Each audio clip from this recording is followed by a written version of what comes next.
8ന് മുകളിൽ ചെന്നാൽ 8ൻ്റെ പണി കിട്ടുന്ന 8 ലെറ്റേഴ്സുള്ള യൂറിക് ആസിഡ്.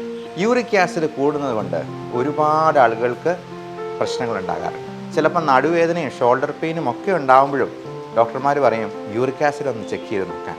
ഈ യൂറിക് ആസിഡ് കൂടുന്നത് വന്ധ്യതയ്ക്ക് കാരണമാകുമോ? നമുക്ക് ഏറ്റവും കൂടുതൽ വണ്ണം ഉണ്ടാക്കുന്നതും ഈ യൂറിക് ആസിഡ് ഉണ്ടാക്കുന്നതും ഒക്കെ ഈ പറഞ്ഞ സാധനങ്ങൾ തന്നെയാണ്.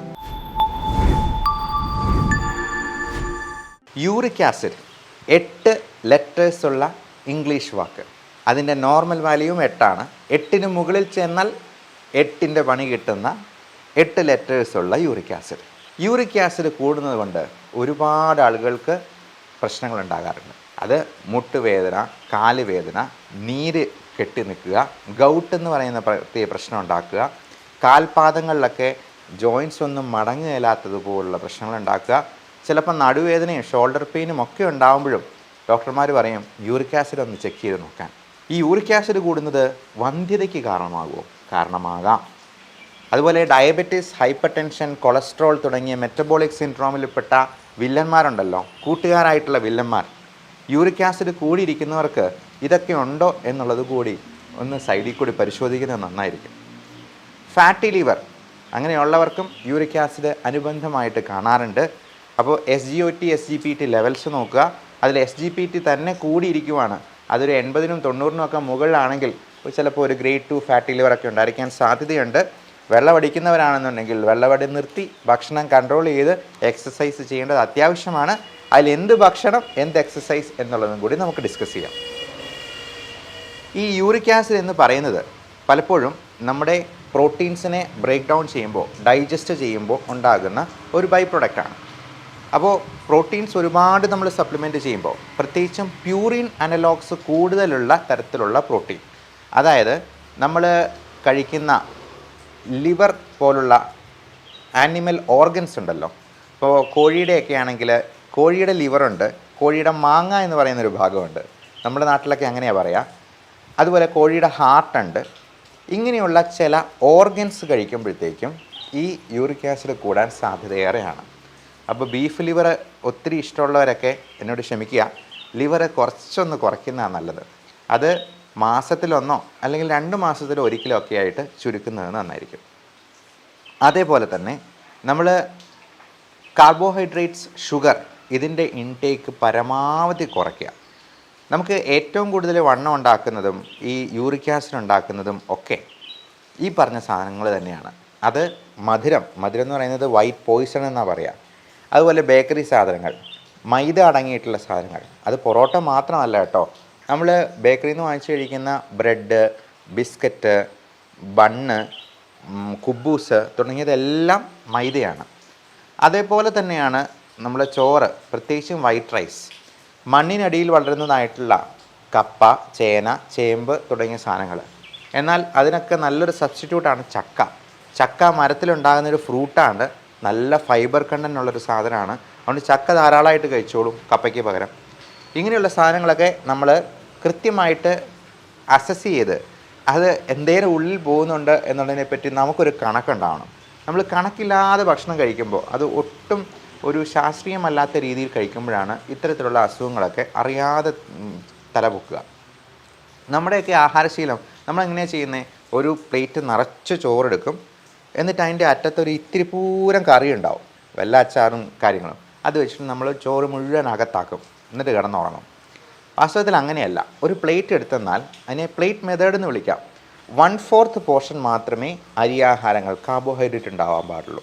അത് ഗോതമ്പിൻ്റെ ഇതായാലും, ചപ്പാത്തി ആയാലും, ദോശയായാലും, ഇഡ്ഡലി ആയാലും, ചോറായിരുന്നാലും 1/4 പോർഷൻ. ബാക്കി 1/4 പോർഷൻ പ്രോട്ടീൻ. മുട്ടയുടെ വെള്ള നല്ല പ്രോട്ടീനാണ്. മുളപ്പിച്ച പയർ, കടല അല്ലെങ്കിൽ പയർ വർഗ്ഗത്തിൽപ്പെട്ട എന്തെങ്കിലും, ചിക്കൻ കഴിക്കാം. മീൻ കറി വെച്ചത്, പ്രത്യേകിച്ചും മത്തി, അയല തുടങ്ങിയ ചെറുമീനുകളാണ് കൂടുതൽ നല്ലത്. നമ്മൾ തുണ്ടമീനൊന്നും വലിയ കാശ് കൊടുത്ത് വാങ്ങിക്കേണ്ട കാര്യമില്ല. ബാക്കി 1/4 വെജിറ്റബിൾസ്, അത് ഗ്രീൻ ലീഫി വെജിറ്റബിൾസ്, ചീര പോലുള്ള സാധനങ്ങളാണ് ഏറ്റവും നല്ലത്. മുരിങ്ങയില നല്ലതാണ്. അപ്പോൾ നല്ല ഗ്രീൻ ലീഫി വെജിറ്റബിൾസ് 1/4. ബാക്കിയുള്ള 1/4 കാൽഭാഗം അത് ഫ്രൂട്ട്സ്. അത് ഒത്തിരി മധുരമില്ലാത്ത ഫ്രൂട്ട്സാണ് ഏറ്റവും നല്ലത്. നമ്മൾ ഈ ഫ്രക്ടോസ് എന്ന് പറയുന്നത് അത് ഗ്ലൂക്കോസ് പോലെ തന്നെ ചിലപ്പോൾ അപകടകരമായി ആകാം, പ്രത്യേകിച്ചും ലിവറിന് പ്രശ്നം ഉണ്ടാക്കുന്ന രീതിയിൽ. അതുകൊണ്ട് അധികം മധുരമില്ലാത്ത തണ്ണിമത്തൻ പോലുള്ള ഫ്രൂട്ട്സ് ഉപയോഗിക്കാം, പേരയ്ക്ക ഉപയോഗിക്കാം, കുക്കുംബർ പോലുള്ള സാധനങ്ങൾ. കുക്കുംബറൊക്കെ 0 കാലറിയാണ്, നമ്മുടെ വണ്ണം കുറയ്ക്കാനായിട്ട് ഏറ്റവും നല്ല സാധനമാണ്. അപ്പോൾ ഈ ഫ്രൂട്ട്സൊക്കെ നമ്മൾ ജ്യൂസ് അടിച്ച് കുടിക്കുന്നതിന് പകരം അത് കടിച്ച് തിന്നുന്നതാണ് ഏറ്റവും നല്ലത്. പലപ്പോഴും ജ്യൂസ് അടിക്കുമ്പോഴത്തേക്കും ഇതിൻ്റെ ഫൈബർ കണ്ടൻറ്റൊക്കെ അരഞ്ഞു പോകുന്നത് കൊണ്ട് അതിൽ നമുക്ക് ആവശ്യമായിട്ടുള്ള പോഷകങ്ങൾ, എൻ്റെ ഫൈബർ കണ്ടൻറ്റിൻ്റെ ഗുണം നമുക്ക് കിട്ടാണ്ട് പോകും. അപ്പോൾ ഈ യൂറിക് ആസിഡ് കൂടുതലുള്ളവർ എന്താണ് ചെയ്യേണ്ടത്? ഏറ്റവും പ്രധാനം നന്നായിട്ട് വെള്ളം കുടിക്കുക എന്നുള്ളതാണ്. നമുക്ക് പലപ്പോഴും നല്ല വിശപ്പുള്ളപ്പോൾ നല്ലപോലെ വെള്ളം കുടിച്ചെന്നാൽ തന്നെ നമ്മുടെ വിശപ്പൊന്ന് അടങ്ങും. അപ്പോൾ ഞങ്ങൾ ഡോക്ടർമാർ വണ്ണം കുറയ്ക്കാനുള്ളവരോട് പറയാറുണ്ട്, ഭക്ഷണത്തിന് മുമ്പ് മരുന്ന് പോലെ കഴിക്കേണ്ട ചില സാധനങ്ങളുണ്ട്. അതിലൊന്നാണ് വെള്ളം. ഒരു 3 ഗ്ലാസ് ചൂടുവെള്ളം ആദ്യമേ തന്നെ ഒന്ന് കുടിക്കുക. എന്നിട്ട് അതിൻ്റെ കൂടെ അധികം മധുരമില്ലാത്ത എന്തെങ്കിലും പഴങ്ങളോ പച്ചക്കറികളോ, ഈ പറഞ്ഞ കുക്കുംബറോ ക്യാരറ്റോ ബീട്രൂട്ടോ അങ്ങനെ എന്തെങ്കിലും സാലഡ്സ് ആയിട്ട് ആദ്യമേ തന്നെ കഴിക്കുക. എന്നിട്ട് നമ്മൾ ഭക്ഷണം കഴിക്കാൻ തുടങ്ങാം. അപ്പോൾ ഭക്ഷണം എന്നിട്ട് ഈ പ്ലേറ്റ് മെത്തേഡിൽ തന്നെ കഴിക്കുക. അപ്പോൾ അങ്ങനെ കഴിക്കുമ്പോഴത്തേക്കും തന്നെ കുറച്ച് ഭക്ഷണം കൊണ്ട് നമ്മൾ നേരത്തെ കഴിച്ചിരുന്ന ഒരു പറ ചോറിന് പകരം നമുക്കൊരു ഹാഫെങ്കിലും ആയിട്ട് നമുക്കിത് കുറയ്ക്കാൻ പറ്റും. നമ്മൾ വിശപ്പിനെയാണ് അടക്കേണ്ടത്, ഒരിക്കലും കൊതിയെയല്ല. ഈ വിശപ്പ് എന്ന് പറയുന്ന ഹങ്കർ നമ്മുടെ ഹൈപ്പോതലാമസിൽ നിന്ന് സ്റ്റിമുലേറ്റ് ചെയ്തു വരുന്ന ഇമ്പൾസാണ്. അതേസമയം അപ്പറ്റൈറ്റ് എന്ന് പറയുന്നത് നമ്മുടെ വയറ്റിൽ തന്നെ ഉണ്ടാകുന്ന കൊതി. പച്ച മലയാളത്തിൽ അതാണ് ഇതിനെ പറയേണ്ടത്. അപ്പോൾ നമ്മൾ ഈ കൊതിയെ അടക്കാൻ നമ്മൾ ശ്രമിച്ചു കഴിഞ്ഞിട്ടുണ്ടെങ്കിൽ അത് നമ്മളൊരിക്കലും സംതൃപ്തി അടയത്തില്ല എന്ന് മാത്രമല്ല, കൂടെ ഇഷ്ടം പോലെ കൂട്ടുകാരും വരും. Diabetes, hyper tension, obesity, fatty liver, uric acid തുടങ്ങി എല്ലാ പ്രശ്നങ്ങളും പിടിമുറുക്കി കഴിഞ്ഞ് നമ്മുടെ മുട്ടും കൂടി അടിച്ചുപോയി 2 അടി നടക്കാൻ പറ്റാത്തൊരു സ്ഥിതി വരുമ്പോഴത്തേക്കും അവസാനം നമ്മൾ നോക്കിക്കഴിഞ്ഞാൽ ഈ വണ്ണം ഒട്ട് കുറയാനും പോകുന്നില്ല. കാരണം നമ്മുടെ ഇലാസ്റ്റിക് ബാഗ് പോലുള്ള ആ വയറ് അതിനെ നല്ല വീർപ്പിച്ച് വെച്ചിരിക്കുകയാണ്.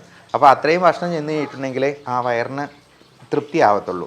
അതുകൊണ്ട് നമ്മൾ ചെറുപ്പത്തിലെ കൊച്ചുകുട്ടികളെ ആണെങ്കിലും ആഹാരശീലം ഉണ്ടാക്കിയെടുക്കുമ്പോൾ അച്ഛനമ്മമാർ ഈ കാര്യങ്ങൾ ശ്രദ്ധിച്ചെന്നാൽ വളരെ നന്നായിരിക്കും.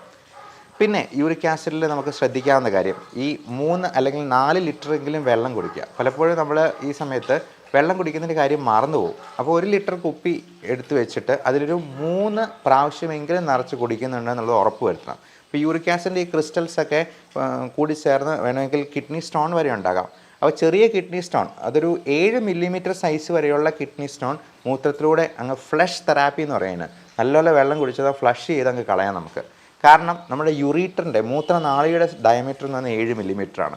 7 മില്ലിമീറ്റർ കൂടി പോയി കഴിഞ്ഞിട്ടുണ്ടെങ്കിൽ അവൻ എവിടെയെങ്കിലും പോയി സ്റ്റക്കായിട്ട് നിൽക്കും. പിന്നെ അവനെ എടുക്കണമെന്നുണ്ടെങ്കിൽ ഒന്നെങ്കിൽ പൊടിച്ച് കളയണം, അല്ലെങ്കിൽ എന്തെങ്കിലും ഓപ്പറേഷൻ ചെയ്യേണ്ടി വരും. ലാപ്രോസ്കോപ്പി ആയിട്ടോ യൂറിത്രോസ്കോപ്പി ആയിട്ടോ അത് ട്യൂബ് കടത്തി ക്യാമറ കടത്തി നോക്കി എവിടെ നിന്നാണെന്നുള്ളത് നോക്കി അതെടുക്കുകയാണ്. അപ്പം അങ്ങനെയുള്ള ഒരു സാഹചര്യത്തിലേക്ക് പോകാതെ നോക്കുന്നത് തന്നെയാണ് ഏറ്റവും നല്ലത്. യൂറിക് ആസിഡ് കൂടുതലുള്ളവർ ആ ഒരു കാര്യം കൂടെ പ്രത്യേകം ഓർക്കുക. കിഡ്നി സ്റ്റോൺ നേരത്തെ ഉണ്ടായിട്ടുണ്ടെങ്കിൽ യൂറിക് ആസിഡും കൂടെ ഇടയ്ക്കിടയ്ക്ക് നോക്കുക. മാത്രമല്ല യൂറിക് ആസിഡ് ഒത്തിരി കൂടുതലായിട്ടുണ്ടെങ്കിൽ അത് കിഡ്നി ഫെയിലിയറിലോട്ട് നയിക്കാം.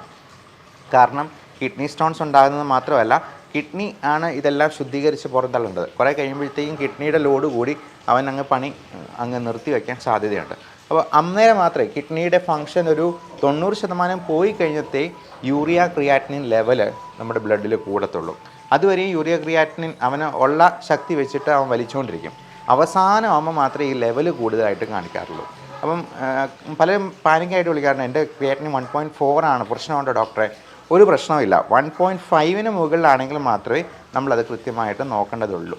അതുപോലെ യൂറിയ ലെവലാണെങ്കിൽ, ഇപ്പോൾ യൂറിയ ക്രിയാറ്റിനൊക്കെ ഒരു പ്രോസ്റ്റേറ്റ് ഗ്രന്ഥിക്ക് വീക്കം ഉള്ളവർക്ക് യൂറിയ ക്രിയാറ്റിൻ കൂടുതലായി പോകാമെന്ന് കാണാറുണ്ട്. അത് കിഡ്നിയെയും കൂടെ കോംപ്രമൈസ് ചെയ്യുന്നത്. ഇപ്പം പുരുഷന്മാരിൽ ഒരു 50 വയസ്സിന് ശേഷം പ്രോസ്റ്റേറ്റ് ഗ്രന്ഥിയുടെ വീക്കം ഉണ്ടാകാനുള്ള സാധ്യത വളരെയധികമുണ്ട്. അതുകൊണ്ട് തന്നെ അവർ ഒരു അൾട്രാസൗണ്ട് സ്കാൻ ചെയ്ത് നോക്കുന്നത് നല്ലതായിരിക്കും. മാത്രമല്ല serum prostate specific antigen PSA എന്ന് പറയുന്ന പ്രോസ്റ്റേറ്റിൻ്റെ ക്യാൻസറിൻ്റെ ഒരു സാധ്യത നമ്മൾ മുൻകൂട്ടി കണ്ട് ഒന്ന് റൂൾ ഔട്ട് ചെയ്യുന്നത് നന്നായിരിക്കും. കാരണം PSA ഇപ്പോൾ പ്രോസ്റ്റേറ്റിൻ്റെ ക്യാൻസർ എന്ന് പറയുന്നത് അത് വളരെ സ്ലോ ഗ്രോയിങ് ട്യൂമറാണ്. നമ്മളത് ഏർലി സ്റ്റേജിൽ കണ്ടുപിടിച്ചെന്നാൽ അത് ഒരു 10-20 വർഷത്തേക്ക് ഒരു കുഴപ്പം ഉണ്ടാക്കാത്ത രീതിയിൽ നമുക്ക് അവനെ കൺട്രോൾ ചെയ്ത് നിർത്താം. മാത്രമല്ല പുരുഷന്മാരിൽ പലപ്പോഴും മൂത്രതടസ്സം ഉണ്ടായേക്കാം. പ്രോസ്റ്റേറ്റ് ഗ്രന്ഥി വലുതായി വന്ന് അതിൻ്റെ മൂത്രനാളിയെ കംപ്രസ് ചെയ്യാം, അല്ലെങ്കിൽ യൂറിനറി ബ്ലാഡറിനെ മൂത്രസഞ്ചിയെ കംപ്രസ് ചെയ്ത് വെക്കുന്നതുകൊണ്ട് മൂത്രം മുഴുവനായിട്ട് സംഭരിച്ച് വെക്കാൻ പറ്റാതെ വരാം. അതുകൊണ്ട് ഇടയ്ക്കിടയ്ക്കെല്ലാം മൂത്രം ഒഴിക്കാൻ തോന്നുക, രാത്രിയിൽ ഉറക്കം തടസ്സപ്പെട്ടു പോകുക. അതുകൊണ്ട് തന്നെ അതുപോലെ മൂത്രം ഒഴിച്ച് കഴിഞ്ഞെന്നാലും അത് മുഴുവനായിട്ടും പോയില്ല എന്നൊരു തോന്നലുണ്ടാവുക, ഇങ്ങനെയുള്ള പ്രശ്നങ്ങളൊക്കെ ഇതിനോടനുബന്ധിച്ച് കാണാറുണ്ട്. അപ്പോൾ ഇതെല്ലാം uric acid, urea, creatinine, prostate തുടങ്ങിയ പ്രശ്നങ്ങളെല്ലാം ചിലപ്പോൾ അനുബന്ധമായിട്ട് വരാം.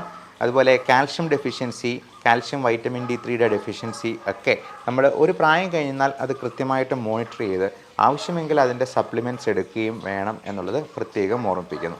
ഇനി നമുക്ക് ഇതിൻ്റെ മെറ്റബോളിസത്തെക്കുറിച്ചൊന്ന് ഡിസ്കസ് ചെയ്യാം. അതിനെങ്ങനെ ഹെൽപ്പ് ചെയ്യാവുന്ന രീതിയിൽ നമുക്ക് ആഹാര ക്രമീകരണങ്ങൾ നടത്താമെന്ന് പറയാം. പലപ്പോഴും നമ്മൾ കഴിക്കുന്ന പ്രോട്ടീൻ ഫുഡിൽ നിന്ന് ആമിനോ ആസിഡ്സ് ആയിട്ട് അതിനെ ഡിഗ്രേഡ് ചെയ്ത് എടുക്കുകയാണ് ചെയ്യുന്നത്. നമ്മുടെ ശരീരത്തിലെ ഡൈജസ്റ്റീവ് പ്രോസസ്സ് അങ്ങനെയാണ്. ഈ ആമിനോ ആസിഡ്സിൽ നിന്ന് പ്യൂറിൻസ് എന്ന് പറയുന്ന ഒരു കോമ്പൗണ്ട് ഉണ്ടാകും, അതിനെ വിഘടിച്ചുണ്ടാകുന്നത്. ഈ പ്യൂറിൻസ് ആണ് പിന്നീട് യൂറിക് ആസിഡായിട്ട് മാറുകയും കിഡ്നീസാണ് അതിനെ എലിമിനേറ്റ് ചെയ്ത് കളയുകയും ചെയ്യുന്നത്. അപ്പോൾ ഒരുപാട് പ്രോട്ടീൻ നമ്മൾ സപ്ലിമെൻ്റ് ചെയ്യുമ്പോൾ നേരത്തെ പറഞ്ഞതുപോലെ ഉള്ള ഓർഗൻസ്, അതായത് ഹാർട്ട്, ലിവർ, നമ്മുടെ കോഴിയുടെയൊക്കെ ഹാർട്ട്, ലിവർ, ബീഫ് ലിവറൊക്കെ ഒത്തിരി കഴിക്കുമ്പോഴത്തേക്കും ഒരുപാട് പ്യൂറിൻ കണ്ടൻറ്റ് കൂടുകയാണ് ചെയ്യുന്നത്.